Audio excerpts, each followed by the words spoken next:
All right, all right, fine. I'll be a gracious host. How you doing? Little Mermaid is the scariest Disney movie by far, though. Why the hell is Ace Blade in your Kickstarter? Some comics. I'm getting controversial today. We're gonna get controversial today with my proudest moment is this interview and being able to talk to you two.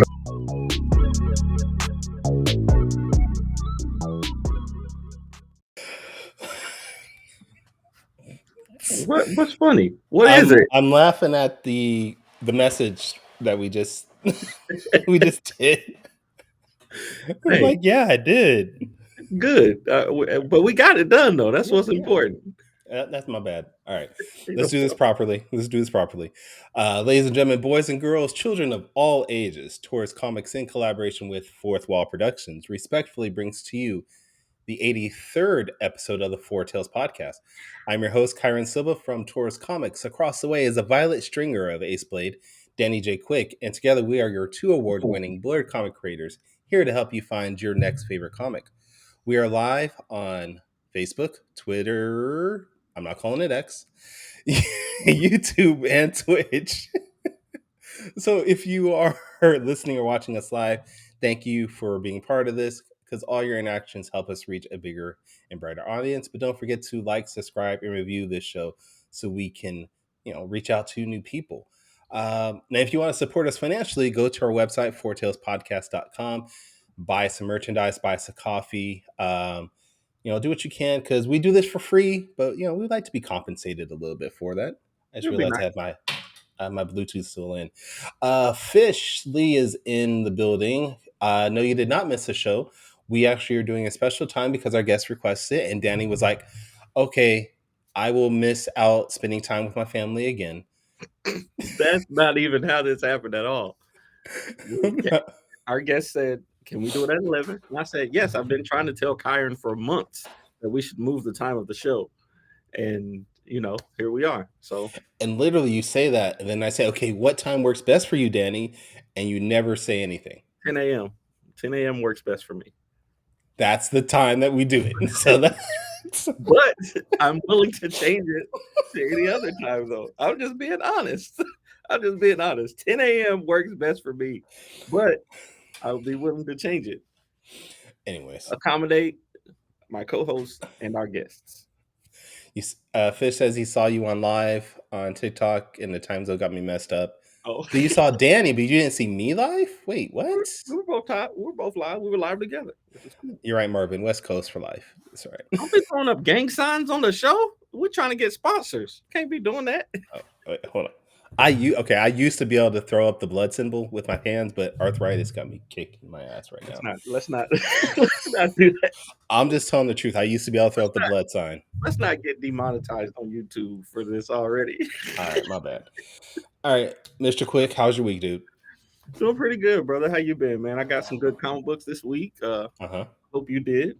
I did. I got this amazing comic book called Ka, the Mighty Cro-Magnon. Yes. Fantastic series. I don't think I have my copy. I got mine too this week. Okay. I'm gonna do a YouTube. a TikTok. I got a couple of them, but I did go to the comic book store. I got number 1. Okay. Number 1. I got the Creed book. Wait, there was a Creed comic? See that? I didn't even realize that. Yeah, Creed the Next Round. It's about his it's I want to say 6 years after the events of the last movie. And then I was also told that I should pick this up. Superman: The Last Days of Lex Luthor. Okay. Because so I do want to be honest and admit I have not seen a Creed movie yet. Not even one. Yeah. Not one of them. Not one of them. Have you watched the Rocky movies? Yes, I have. All of them? Ask me if I remember any of them. No. That's terrible. I don't think I've seen the last 2 Rocky movies. Specifically, the most recent one was a Balboa. Haven't saw that one. And it was actually good. Rocky Balboa was like top 3 Rocky movies. Boxing never got me anywhere. It's just never pulled me in, dude. That's I why don't he's a know. Kings fan. Anyways, would you like to introduce? Whoa! What? Would you like to introduce our guest? Because you Whoa! cannot disrespect the Rocky and Creed movies. That's your assignment for this week. You had cinnamon life cereal last week. This is gonna be your assignment this week. Watch all of the Rocky and Creed movies. Okay, I'll do that while I cry about my Kickstarter. So, all right. Okay. Um. Speaking of Kickstarter, we have a wonderful guest coming on. If you would like to introduce her. No, go ahead. You already started, so go ahead. No. You got the No, whole thing. no, All right. no. Go So, ahead. ladies and gentlemen, boys and girls, children of all ages, the one and only Catherine Calamia is How's it going, guys? doing good, man. How are you? It's good to see you. Wait, Doing Rocky had well. pet turtles? When did this happen? What pet turtles? Fish yeah. says Rocky has pet turtles. Yeah, exactly. Yeah, I don't remember anything about the Rocky movies. I'm sorry, y'all. That's a running thing. Pray for Kyron. Hey, Kat, how you been? I'm Hi, doing Kat. well. I've seen at least one Creed movie, so I'll give myself that.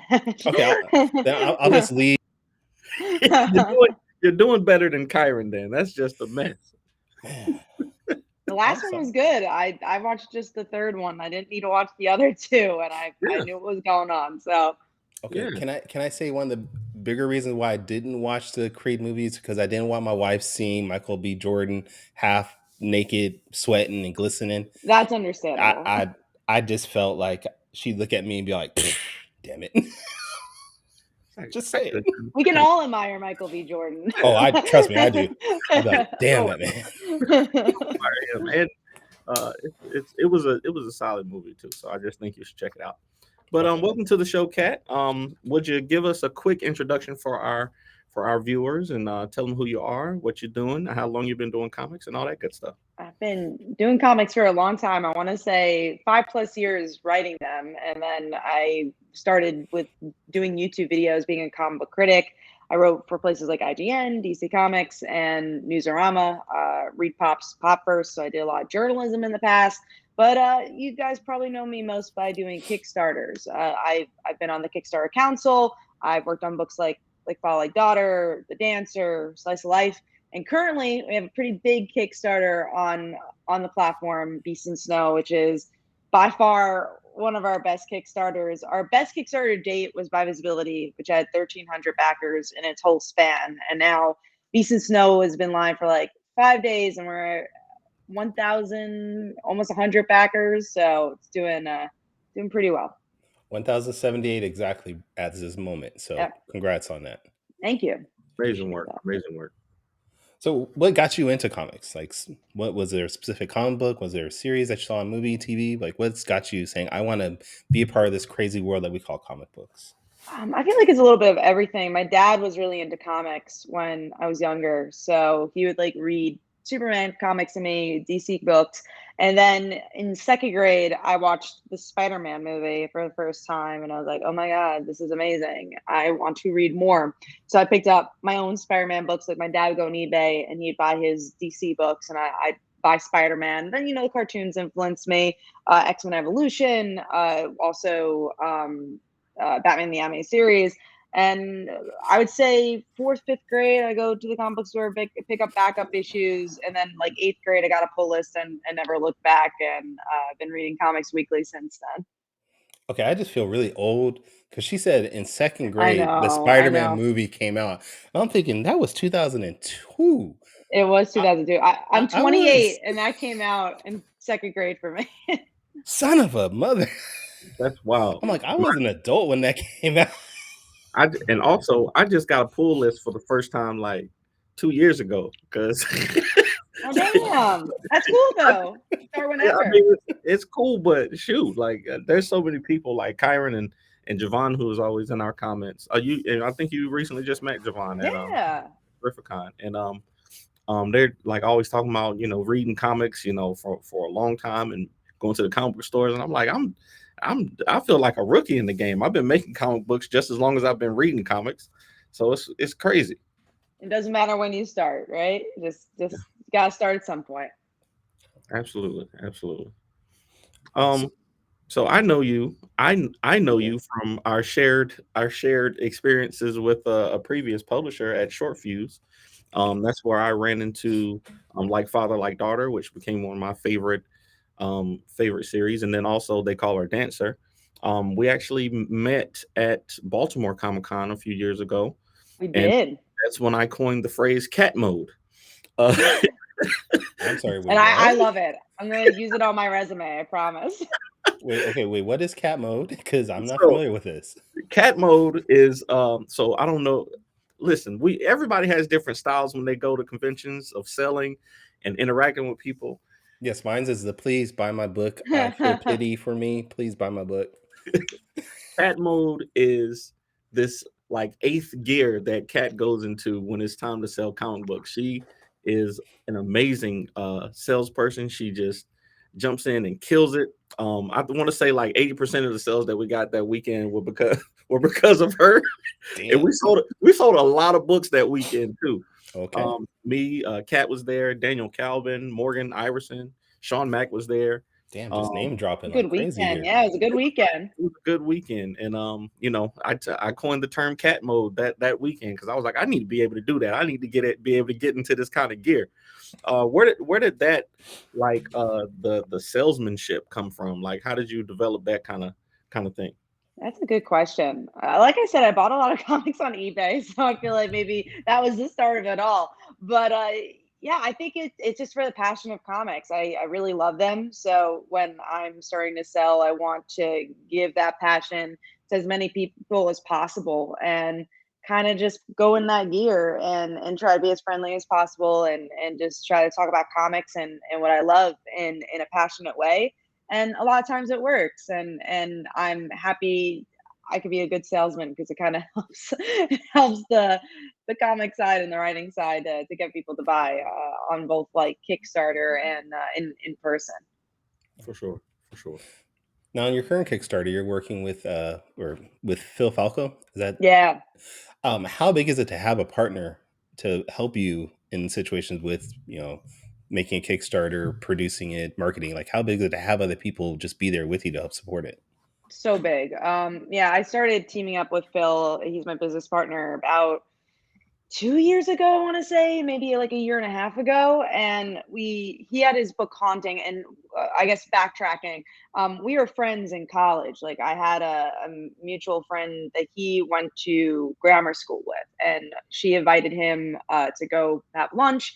And then I was there also. We hung out and like gradually became friends. And then I want to say 5 years later, like we met first year of college, and then after college, we started hanging out a little bit more. We went to go see movies with each other, and then he finally said, "Hey, I want to make a comic." And I said, I've been doing this for a long time. Why didn't you say anything?" It's like, "Oh, I didn't know like how to bring it up, but like I want to make comics. Do you have any advice?" And he made his own comic, Haunting, and he did really well with it. And we're like, "Oh, wouldn't it be?" We would give scripts to each other, like because we liked each other's writing. I was like, "Oh, you want to read this? And you want to read this?" And then we realized, oh, we liked each other's writing a lot, so why don't we do a crossover together? And we live in the same area, so we go and we did Haunting and like Like Daughter crossover. It kind of changed the game. It was the quickest script we ever wrote, and it was just so much fun to write together. So we're like, oh, we really want to do a webtoon.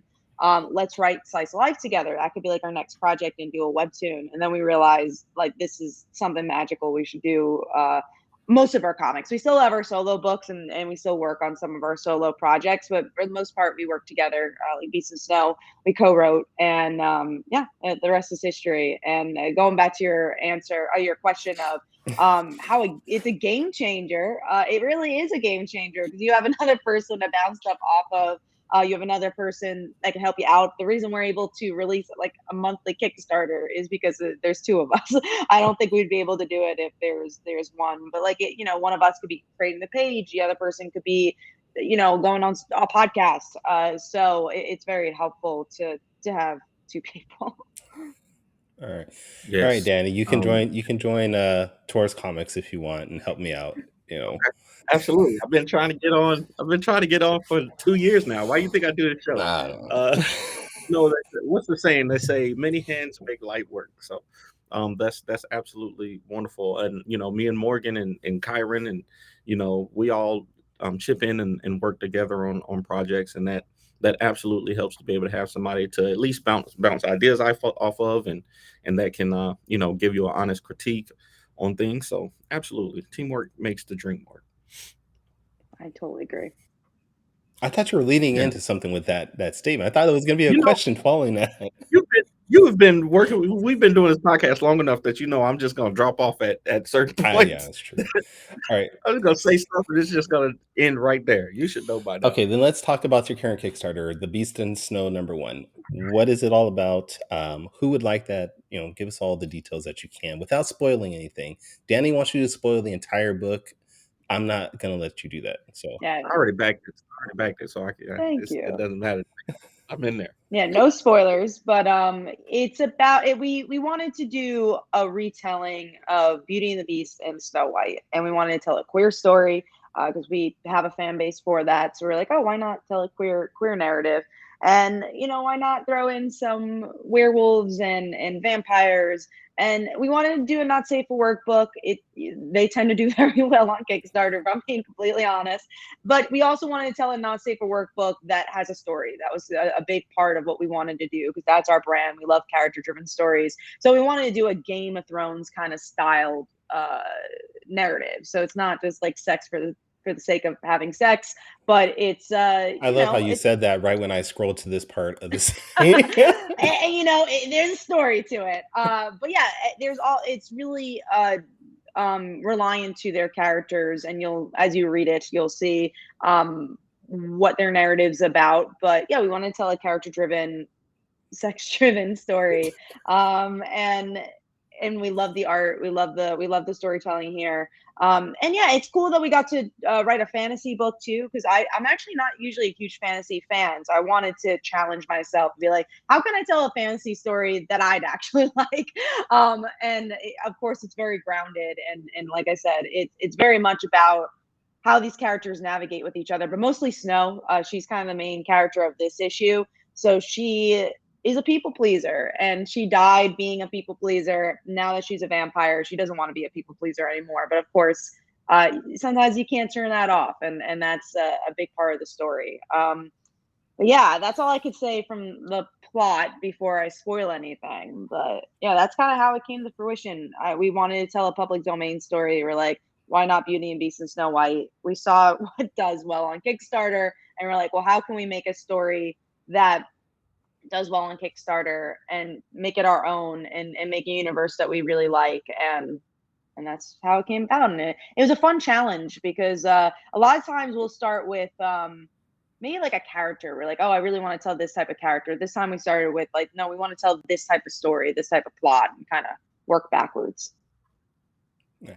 Yeah, I like that. So has your time with Kickstarter on the Kickstarter Council kind of helped you to know what projects do well on Kickstarter, or is that more of just like an advisor role? Because you had a lot of success before being on the council also. So has one informed the other more or less? I think the advisory council informed differently. It was definitely more about like the nitty gritty of Kickstarter, of like how Kickstarter works and how do you improve the platform as just a user or just as a creator. So I don't know if it was very much of like, oh, this is what these projects do really well on Kickstarter. We didn't really talk about that, but I would say, yeah, being a consultant really helped, and also just seeing what is on Kickstarter. I think if you ever want to be a successful Kickstarter creator or successful in anything, look at what the landscape is. You look at what does well and why did it do well, and what does badly and why that did badly. And I think that really helps you overall. And being a consultant really helps to be like, okay, this person did this and this is how they turned out if they changed this or they did this.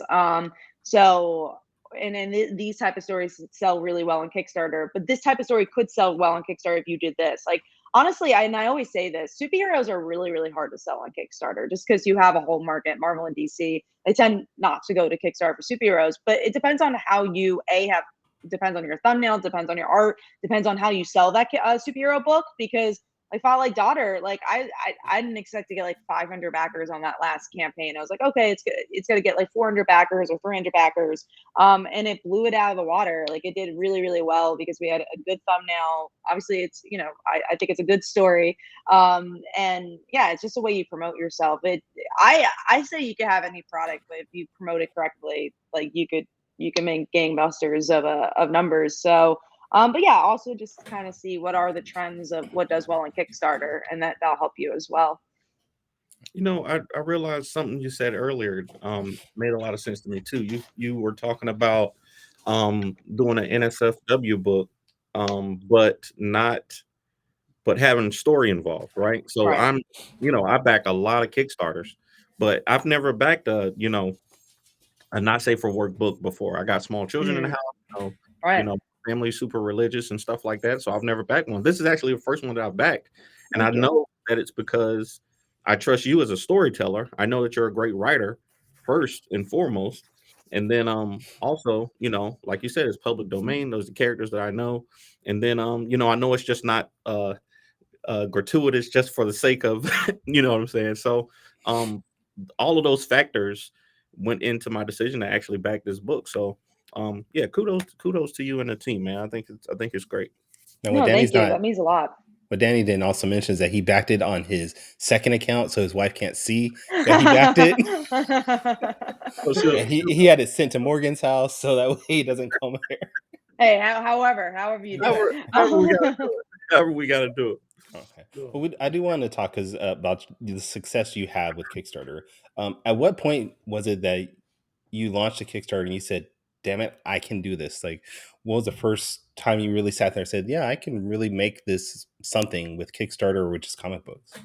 I think there was multiple times. I think the first time individually where I was like, "Oh, this is doing really well," was actually the dancer she won. We had a really good thumbnail for that one, and that we made like 500 backers, and I was the first time I made 500 backers. I was like, "Oh, okay, this could be really cool." And then I think the next step was by visibility, where I made a bisexual anthology, and that again got like 1,300 backers, and that really like changed my whole career. Of oh, first of all, we did more queer comics, but also I mean, having 1,300 backer campaign was kind of crazy, and put myself on the radar of Kickstarter. So, and being friendly with the people of Kickstarter, which really, really helped.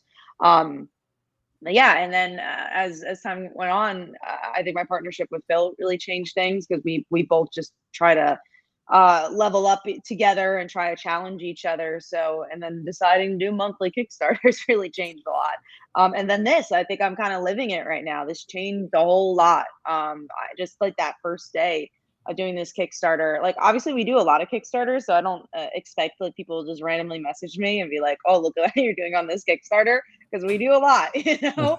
But this one in particular, there's a lot of people messaged, and I was like, "Oh wow, okay." A lot of people are seeing this, and sometimes you work in a bubble a lot. And it was lucky enough that I did a couple of panels at San Diego. I did a panel with Jimmy Palmiotti and Brian Polito, and I think that like it gave like, oh my, this is legit. And I having that panel and then a week later launching this, it's just been kind of a roller coaster, to be honest. You got a little bit of rub from the Palmati's and all those. Okay, I need to be on more panels, is what I'm hearing. That's Yeah, no, panels definitely help. It helps bring community, you know? I definitely recommend it.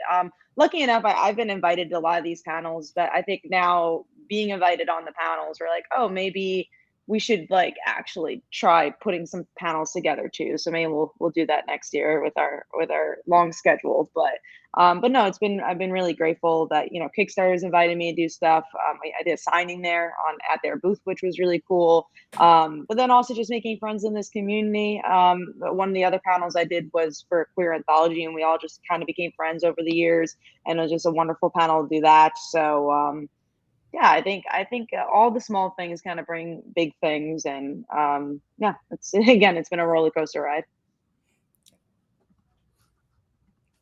Sorry, Danny's like staring off into space and it's throwing me off. I don't know if No, he's frozen or not. So, I was looking at the Kickstarter page actually, but oh, but okay. Hey, man, a good thing to be looking at. journey, man. The whole journey has just been great. Like it's great to see creators, kind of I have this whole philosophy from years ago to build what lateral horizontally instead of vertically. So For sure. yes, yes, it's always good to, reach up to celebrities and things like that to build with and try to connect with. But most of the people that we are going to be working with are, right here on the same level with us. So it's great to see, you and Phil just working together and doing different things. And I've seen your vacation pics, and like I saw, I want to say I saw, y'all went to the well, that's gonna be part of my quick takes, but Okay. the Michael Jordan picture that you took, I was like, okay, that's kind of cool. Even though I'm a LeBron James guy, I love Mike too, so that's cool. That's awesome. Yeah, I'm just But off the heels of watching The Last Dance, so I was just like, I gotta go. yeah, Oh, that's good. I yeah, gotta go and go to. And we treated ourselves because like, oh, we'll always go to Comic Cons and we always should be like really cheap about it. We go to like McDonald's or something. And we're like, no, let's actually treat ourselves and like go somewhere nice. And when's the next opportunity to go to the Michael Jordan restaurant? So we took the opportunity right. to do that.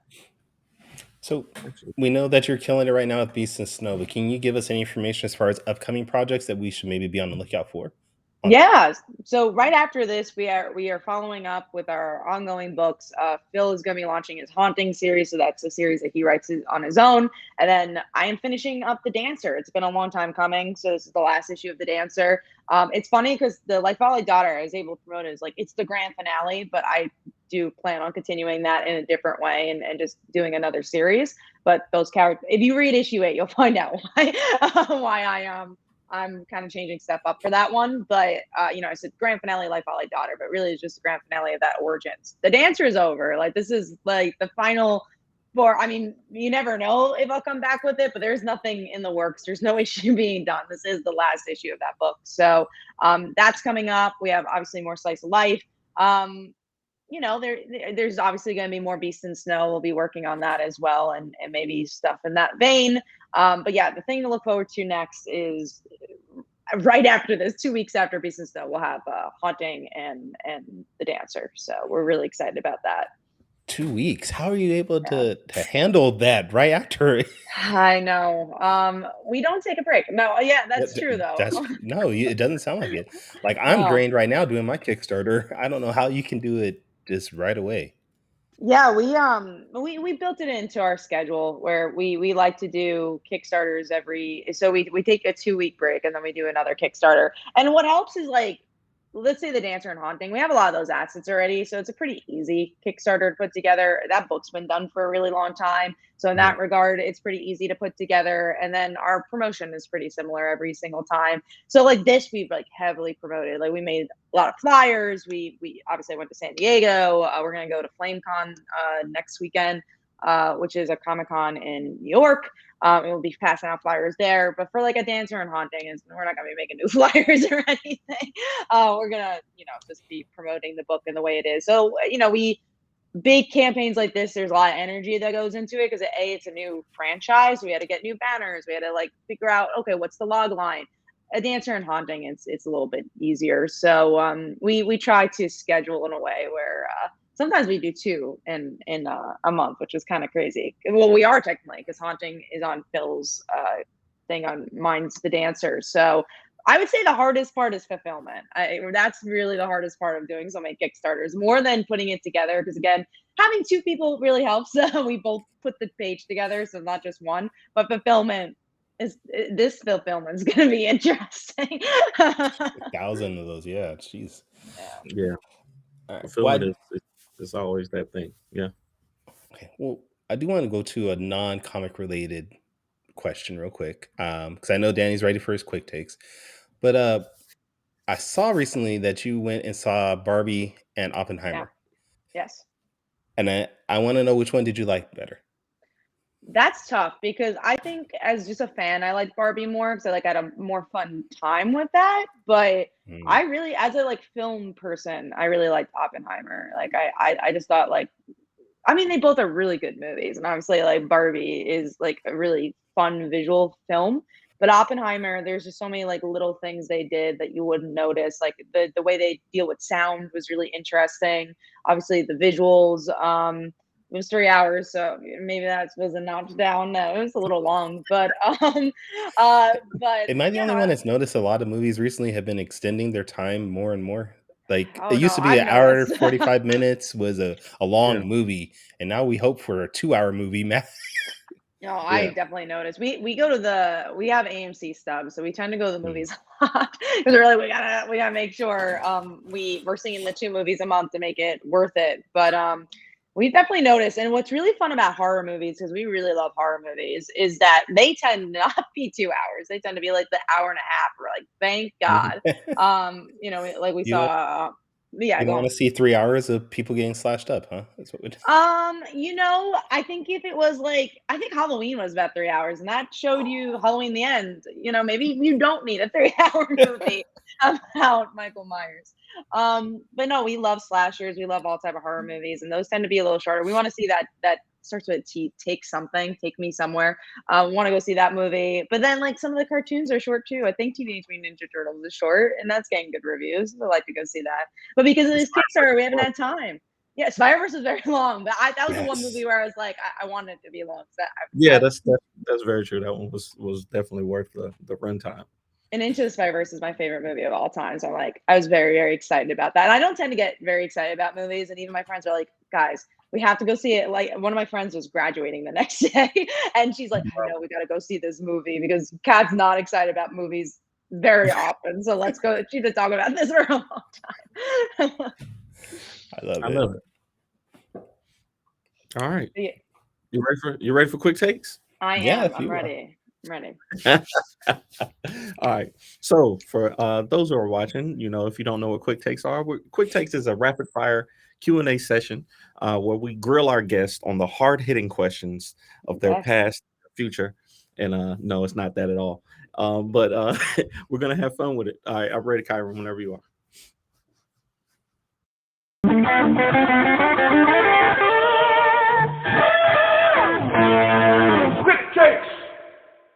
Said I was ready, and then I don't even have my list up. It's like, wow, did I even prepare for the show? No, Okay. but I'm used to it now. You don't prepare, so I'm used to it.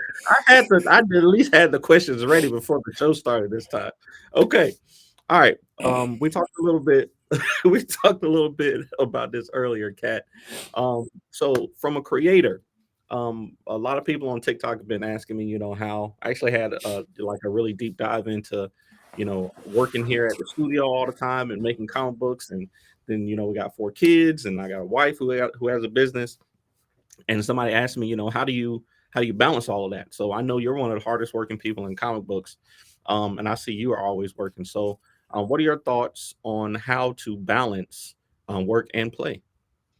Allowing yourself to take a break and feeling okay with it. One of our friends, well, this is quick, so I shouldn't go too long, but one of our friends said take a break for a day after this campaign, and I said, yeah, we should. So I'm taking the day off after this campaign, and yeah, I think just mixing in a little fun, like the Michael Jordan restaurant's a great example of that.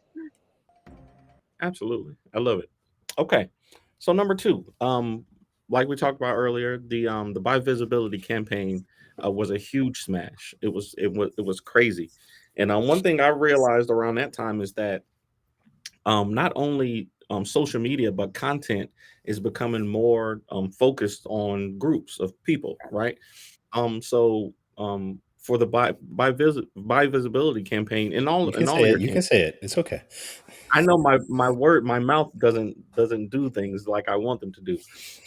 So for creators who are creating projects, how would you explain the connection with the buy visibility campaign and niche audiences? It's so important. Niche for any content, like you said, like you're doing a YouTube channel. Instead of honestly doing a review on Barbie, maybe do something on like Nimona or something like that, where it was like a big movie in its niche, but it's not Barbie where everyone's talking about it. By visibility is the same. You could have done just queer comics, but you would have maybe hit too many people. With by visibility, you're hitting a certain demographic, a certain type of queer person, and I think that really helped for its success. Yeah, okay, I like that. We got to get even more niche, because the algorithms I think help with stuff like that. I think because the because social media knows us so well, they can get the things to the right people that that we're looking for a lot of times. I agree. Okay, so question number three, and this is one that we ask a lot of our guests, and you do a lot of conventions, so you'll have some insight on this one. Um, Big cons or small shows, and why? Which one do you prefer? For me, I honestly enjoy bigger conventions. You do have more of an audience. You can make more money.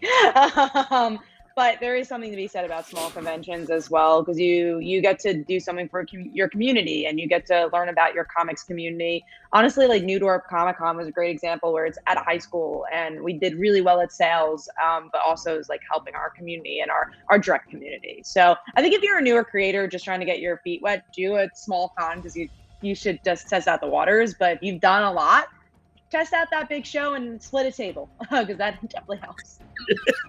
Definitely split a table because them things get expensive. It's Yeah, ridiculous. don't do it just yourself. Yeah, absolutely. Okay, great answer. All right, so question number 4, and this is one that we bring for creators who have multiple IPs, multiple characters that they love. And I know you just said that one of yours is coming to an end, so I might already know the answer to this question. So, of all the content that you've created, all the characters that you made, say you had the opportunity to just work on one of your IP for the rest of your life, but you had to give up all the rest of them. Which IP would you keep forever, and why? I think we'd say slice of life just because it is both me and Phil's. We work on it a lot. We love these characters, and also we get feedback right away because it's on Webtoon. Mm, So yeah, it's also I would say our like most known property. Like when we go to Comic Cons, no matter what Comic Con, there's at least one or two people who are like, "Dude, this slice of life, I've seen that before. Like I read it. Like I'm subscribed." So yeah, I go with slice of life. But close second is like Fall Like Daughter because that has a special place in my heart. Oh, I love that. Okay, that's awesome. I was gonna. I thought you would have said like father, like daughter, but yeah, okay, all right. Like again, close second. I think if it, because it's me and Phil's baby, I had to go with Slice of Life. But like Fall Like Daughter is a close second. I love it. Okay, so question number 5. We so I do another. I keep saying that we do another show because Kyron is always in the comments. At least he's supposed. I I But watch y'all while I make dinner. That's what it is. right. So like it. we do a top 5 live where we usually ask where we do a top 5 list every week. So on this show I like to have our guests do a top 5 list off the top of their heads, and I know what your number 1 should probably be, but I'm going to ask you your top 5 crowdfunding sites. All right. Is there five? Number one obviously is Kickstarter. Number two, I think Zoop is an interesting place for sure. Number three, I know Crowdfunder is doing stuff. They're trying to. Well, I'll do number three, BackRocket. Number three should be BackRocket. Number four, I'll say is Crowdfunder. Trying to think. I mean, I know there's Indiegogo, but I don't really want to put them on the It looked like list. you were fighting it so hard to not put them on Yeah, there. I don't really want to put Indiegogo on the list, but I guess if I have to, they're number five. Oh, I like that. I like so Zoop is coming up very quickly. I've Yeah. seen a lot of creators using that, and I thought about doing a campaign on there myself, to be honest. But I haven't really looked into the platform like that. I've only backed, I want to say, one project on there. So They're but it's still relatively newer. I think if you're going to use Zoop, I recommend it for a project you kind of already did a Kickstarter for. So maybe like a Second Life type project where it's like, oh, why not like try and do a reprint of this or something? yeah, I think that's a good idea. Well, that's awesome. Well, thank you so much for doing our quick takes. Of course. This week, quick takes is brought to you by uh I don't know. We don't have any sponsors this week, I guess. By All Might, because I am here. I like it. There we go. My Hero Academia, if you want to reach out to us, you can reach out to us at fourtailspodcast@gmail.com if you want us to sponsor the quick takes. Please. I'm sure they will. If you can make that happen, Kat, I'll give you a cut of whatever we get. Oh, I don't know if I can make it happen, Mulch. All right. Well, this has been a fun time. We appreciate you being up and doing this with us. We definitely want to make sure that people see and check out your book. So do you want to do one more shout out before we go, though, or one more sales One more pitch. spiel, yeah. Yeah, go check out Beast and Snow. You just have to type in Beast and Snow on Kickstarter and find it, or it looks like it's in the comments as well. And go check it out if you like vampires and werewolves and action, sex, but story. Go check out Beast and Snow. We're really proud of the book. And you can follow me at Comic Uno on Twitter, I guess. Still there. I still on platform, but I'm also on Facebook, YouTube for comment. You can just find me at Comic Uno most places. Nice. All right. And Danny, where can we check you? Damn it, I flipped you, so you're now on this side. Where can we check you out? Terrible. Yes, so you know the best place to find me is our website, fourthwallpros.com. If you want to find me on social media, it's at the Ace Blade on all social media platforms, even the Twitter X thing. Kyron, where can people find you? You can find me at tauruscomics.com. I am on Twitter at Taurus Comics, Instagram also Taurus Comics, and TikTok. I'm trying to grow my TikTok group, people there. Finally reached 5,000 followers, so thank you. Nice. I'm not at the 100,000 that Danny's at, but I'm I'm getting. not at 100,000. No, I'm not even close. You're at 94,000 last time I checked. That's close, damn it. It's not. All It right. feels a long way. It feels long. All right, whatever. And yeah, please, if you haven't already, go to sawcomic.com. My Kickstarter, we're not even a week in, but we're more than 33% funded. So definitely appreciate everybody that supported it. This has been a roller coaster as usual, but I appreciate everybody's support. And I'll be on. Kyron just sailed right past me. I don't know what that means. We're talking about TikTok followers?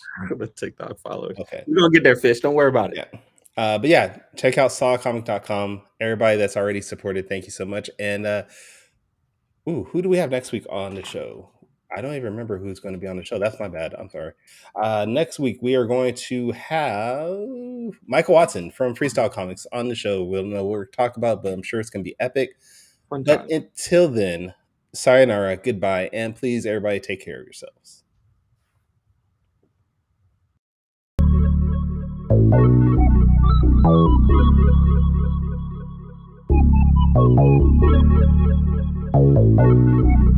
I want to know what it is Quick is trying to say.